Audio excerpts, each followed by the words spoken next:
Hello everyone. YS Jaganmohan Reddy గారు రానున్న పంచాయతీ ఎలక్షన్స్లో సజ్జల గారి మీద ఒక నిర్ణయం చేంజ్ చేసుకున్నట్టు తెలుస్తుంది. సో దేని గురించి అంటారు?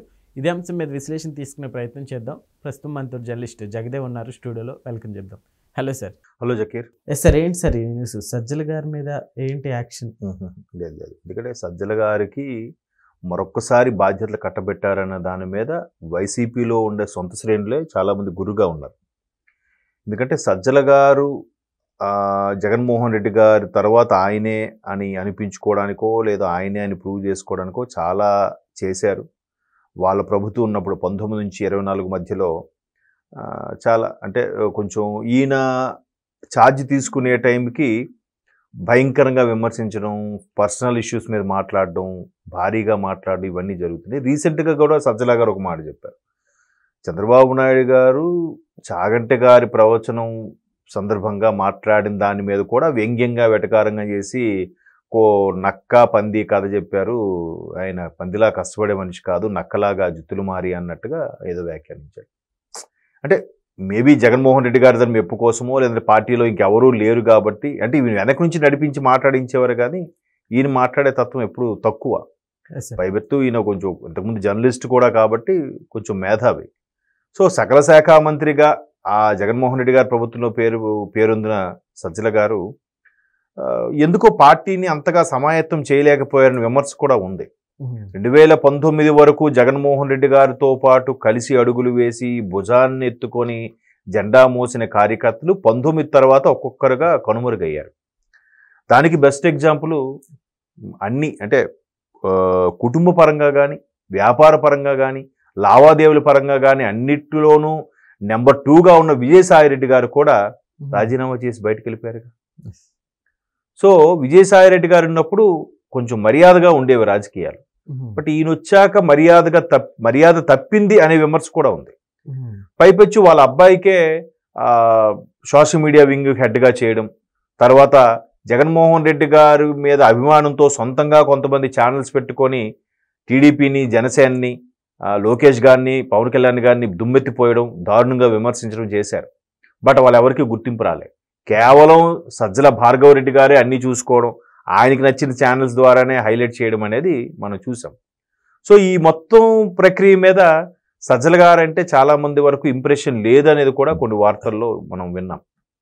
అయితే ఇప్పుడు జగన్మోహన్ రెడ్డి గారు మరొక్కసారి ఇంకో వార్త వినిపిస్తుంది. ఏంటంటే గత 24లో గవర్నమెంట్ వచ్చాక 24 ఎండింగ్ దసరా తర్వాత డిసెంబర్లోనో బస్సు యాత్ర లేదా ప్రతి ఒక్కరు ఇక్కడ నుంచి కార్యకర్తకే జీవితం అంకితం స్టేట్మెంట్ ఇచ్చాడు కదా ఆయన. ఎందుకంటే గవర్నమెంట్ ఉన్నప్పుడు పట్టించుకోలేదు, ఇప్పుడు మళ్ళీ కార్యకర్తలు అవసరంగా. ఎందుకంటే వాళ్ళు చేసే ధర్నాలు, ఈయన మాత్రం బెంగళూరులోనో తాడేపల్లి ప్యాలెస్లోనో ఉంటే కార్యకర్తలకు అది రోడ్డు మీద పడి దెబ్బలు తినేది. సో కార్యకర్తలు అవసరం పడింది కాబట్టి కార్యకర్తల కోసం బస్సు యాత్ర ఏదో స్టార్ట్ చేస్తారంట. అది కూడా జనవరి నుంచి అంట. ప్రస్తుతానికి జనవరి నుంచి అని చెప్తున్నారు. మళ్ళీ జనవరి అంటే ఏమంటారు? సంక్రాంతి హడావడి ఉంది, ఎవరు కార్యకర్తలు సరిగ్గా రాకపోవచ్చు, సంక్రాంతి తర్వాత అంటారు. మళ్ళీ ఏమంటారు? ఉగాది తర్వాత అంటారు. ఇంకా మళ్ళీ అలా డ్రై చేస్తారు. ఆయన రావట్లేదు. ఆయనకి అసలు పార్టీని నడిపించే ఉద్దేశం ఎలా ఉందో అని మనకు తెలియదు. కానీ ఎవరైతే ఆయన పార్టీ 11, 12లో పార్టీ పెట్టినప్పటి నుంచి జెండా మోసి అయ్యో జగన్మోహన్ రెడ్డి గారు గవర్నమెంట్ వస్తే మనం స్థిరపడతాము, 4 రాళ్ళు వెనకేసుకుంటాము అనుకున్న వాళ్ళందరూ కూడా ఈరోజు సైలెంట్ అయిపోయారు. అంటే ప్రభుత్వం వచ్చాక ప్రభుత్వాన్ని విమర్శించేవాడికి కూడా అదే పథకం వచ్చి, ప్రభుత్వంకు సపోర్ట్గా ఉండేవాడికి అదే పథకం వస్తే నేను నీకెందుకు ఓటేయాలి అనే ఫీలింగ్ వస్తుంది కదా. ఇక్కడ ఏంటంటే ట్రాన్స్పరెన్సీ, మేము అందరినీ సమానంగా చూస్తామన్నట్టుగా ఉంది. కానీ పథకాలు చూడొచ్చు, మరీ సోమరిపోతులా తయారయ్యే పథకాలు పెట్టి అందరికీ ఇవ్వడం వల్ల తిట్టేవాడు కూడా డబ్బులు తీసుకున్నాడు. మరి వాడు ఊరికే ఇచ్చాడు కదా, వాళ్ళకి పెద్ద వాళ్ళు పెద్ద స్థాయిలో మింగుతారు, మేము మింగామని చెప్పడానికి పథకాలు ఇచ్చారనే వాళ్ళు కూడా ఉన్నారు. సో ఇట్లా ఎన్నో విమర్శలకు తావు తీసింది. రకరకాలుగా అభివృద్ధి లేదని, పథకాలే ఇచ్చారని, కేవలం చంద్రబాబు నాయుడు గారి మీద కక్ష కొద్దే రాష్ట్రాన్ని నాశనం చేశారని, ఇక రకరకాల విమర్శలు ఉన్నాయి కదా. మెయిన్ నాయకులను పట్టించుకోలేదు, కుటుంబ సభ్యుల్ని పట్టించుకోలేదు, బాలినేని గారిని లాంటి వాళ్ళని ఇప్పుడు దూరం పెట్టాడని అర్థం ఉంది. సొంత తల్లిని చెల్లిని కూడా దూరం పెట్టారు కదా. దాన్ని చాలామంది డైజెస్ట్ చేసుకోలేకపోతున్నారు. అరే సొంత తల్లికి చెల్లికి వెయిటేజ్ ఇవ్వలేదు, అంతకుముందు బాబాయ్ కూతురు సునీత కూడా వెయిటేజ్ ఇవ్వలేదు, సొంత కజిన్. మరి మన సామాన్య కార్యకర్తలకు వెయిటేజ్ ఇస్తాడా? ఇవ్వడు. పైపెచ్చు 2024 ఎలక్షన్కి వెళ్ళేటప్పుడు ఊరికే షఫిల్ చేశాడు. ఎక్కడో నక్కడ, అక్కడో నక్కడ, అక్కడో నిక్కడ. ఏం పర్వాలేదు, జగన్మోహన్ రెడ్డి ఫోటో కూడా చాలు, మీరు గెలిచేస్తారు. ఈసారి వై నాట్ 175 అన్నాడు ఆయన. ఏమైంది? 175లో 1-1 మిగిలింది. 11 సీట్లకు పరిమితం అవడం ఏంటండి? అది కూడా అంత ఘోర పరాభవం ఏంటి?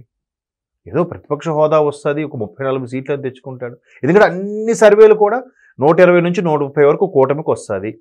ఇప్పుడు 130 వచ్చినా మిగతా ఇంకా 45లో ఇండిపెండెంట్లో 1-2-3 వచ్చినా 40 సీట్లు దాకా ఈయనకి వస్తాయిలే అని అనుకున్నారు. సో ఆ 40 రాలేదు, 30 రాలేదు, 20 కూడా రాలేదు. అట్లాంటి పరిస్థితుల్లో ఉన్న 11లో కూడా ఒక్కొక్కరుగా సైలెంట్ అయిపోతున్నారు, సైడ్ అయిపోతున్నారు. అందులో చాలామంది రియల్ ఎస్టేట్ బిజినెస్ చేసుకున్న వాళ్ళు ఉన్నారు, చాలామంది మిగతా వ్యాపారాలు చేసుకునే వాళ్ళు ఉన్నారు. వాళ్ళందరూ కూడా వద్దురా బాబు, మాకు ఎలక్షన్లు పెట్టుబడి పెట్టడము, డబ్బులు ఖర్చు చేసుకుని వృధా చేసుకోవడం, గెలిచే పరిస్థితి లేదు, ఈయన ముఖం మీద వెళ్తే ముఖం మీద డోర్ వేసేస్తున్నారు అన్నట్టుగా చాలా భారీగా జరుగుతుంది. బట్ ఇప్పుడు సజ్జల గారు మరొకసారి ఆయన జనవరి నుంచి బస్ యాత్రగా స్టార్ట్ అవుతున్నాడు అని అంటే ఎప్పటికి? అది కూడా ఎలాగా షార్ట్ కట్లో అయిపోవాలని కేవలం పార్లమెంట్ నియోజకవర్గ పరిధిలోనే కలుస్తారంట. అంటే సజ్జల గారు చెప్పిన మాట ఇది. పార్లమెంట్ నియోజకవర్గాలు ఎన్ని ఉన్నాయి? 25 ఉన్నాయి. అంటే 25 నియోజకవర్గాల్లో రోజుకోటి చొప్పున, లేదా 2 రోజులకు 3 రోజులకు చొప్పున 25 రోజులకు చేసి అయిపోయింది. మళ్ళీ ఎలక్షన్స్ ముందు ఎప్పుడు వస్తారు అయ్యగారు. ఈలో మరి కార్యకర్తల పరిస్థితి ఏంటి అంటే, ఇక్కడ ఇప్పుడు జిల్లా వారీగా తిరిగినా కూడా 29 జిల్లాలకు తిరగాలి. ఇప్పుడు ఆల్రెడీ పాత 26, కొత్త 3 చేశారు. ఏది మదనపల్లి, ఇంకోటి ఏంటది పోలవరం ఒకటి చేస్తున్నారు, తర్వాత మార్కాపురం. సో ఈ 3 అయ్యే కాబట్టి 29 జిల్లాలకి 29 అని తిరగచ్చుగా. ఆయన తెలివిగా 25 లోక్సభ నియోజకవర్గాల వరకే తిరుగుతాడంట. అక్కడికి వచ్చి అందరూ కలిసి వెళ్ళిపోవాలి. అందరికీ ఒకసారి నమస్కారం పెట్టి ఏంటి అని. సరే, ఈ బస్సు యాత్ర ఎంతవరకు సక్సెస్ అవుతుంది అంటారు? సక్సెస్ లేదంటే ముందు రానివ్వండి, చూద్దాము. అసలు ఎవరైతే ఆయన కోసం కష్టపడి పనిచేస్తారో వాళ్ళు ఆబగా ఎదురు చూస్తున్నారు. అరే అన్నొస్తాడు, మా సాధక బాధలు చెప్పుకుందాం. నేను ఎక్కడ వస్తున్నాడు? తుఫాన్ నిలిచిపోయిన 1 రోజులకు వస్తున్నాడు. వరదలు బురదలు వెళ్ళిపోయిన 1 రోజులకు వస్తున్నాడు. ఇంకేం చెప్తాడు? ఈలో గవర్నమెంట్ అన్నీ చేసేస్తుంది. గవర్నమెంట్ కన్నా ముందుండి ఈయన మాట్లాడి ఇంకా రాలేదు, చూడండి నేను వచ్చాను, వాళ్ళు తలుచుకుంటే రాలేరా, యంత్రాంగం అంతా వాళ్ళ చేతిలోనే ఉంది కదా, వాళ్ళు తలుచుకుంటే ఇప్పటికిప్పుడు చాపర్ మీద హెలికాప్టర్ మీద వచ్చి రావాలి కదా అని విమర్శించాలి. కానీ ఈయన కూలుగా వచ్చి 10 రోజుల తర్వాత, మొన్న దానికి బెస్ట్ ఎగ్జాంపుల్ 8 రోజుల తర్వాత వచ్చాడుగా. ఈవెన్ విజయవాడ బురద తుఫాన్ అయినప్పుడు కూడా ఎప్పుడు వచ్చాడు? 5 రోజుల తర్వాత వచ్చాడుగా ఆయన, బొత్స సత్యనారాయణ గారు కలిసి. ఈలో ఏం మాట్లాడతారు? ఈ జనాల్ని ఏదో కొద్దిగా సమీకరించాలి. తీరా ఈయన అసలు ప్రజల్లోకే రావట్లేదు. ఆంధ్రాలోనే అంతకు గుర్తింపు తగ్గిపోతుందిరా, కార్యకర్త తగ్గిపోయారు అంటే తెలంగాణలోకి వచ్చి రప్ప అంటే ఎవరికి ఒక ప్లానింగ్ ఉండాలి కదా. అసలు ఎవరు ఈ ప్లానింగ్ ఇస్తున్నారు? సజ్జల గారి హయాంలో నడుస్తుందా అనేది చాలా మంది బయటకు అనట్లేదు. కానీ సజ్జల గారి మీద ఈ విధమైన విమర్శలు వస్తున్నాయి. ఇప్పుడు సజ్జల గారు ఏం చేస్తాడు? అసలే నాయకుడికి లేకపోతే, రాజు అనేవాడు గట్టిగా ఉంటే ప్రజలందరూ ఇదిగా ఉంటారు, లేదా కార్యకర్తలందరూ ఇది ఉంటారు. రాజు సరిగ్గా లేనప్పుడు మంత్రిగా ఉన్న సజ్జల గారు ఏం చేస్తారు కదా. కాబట్టి ఏదో ప్రయత్నాలు చేస్తామంటున్నారు, చేయనివ్వండి. వచ్చిన తర్వాత తెలుస్తుంది ఇంకా ప్రభుత్వ వ్యతిరేకత ఏర్పడిందా, వీళ్ళకే ఇంకా వ్యతిరేకత కొనసాగుతుందా అనేది క్లారిటీ వస్తుంది. Okay, thank you sir.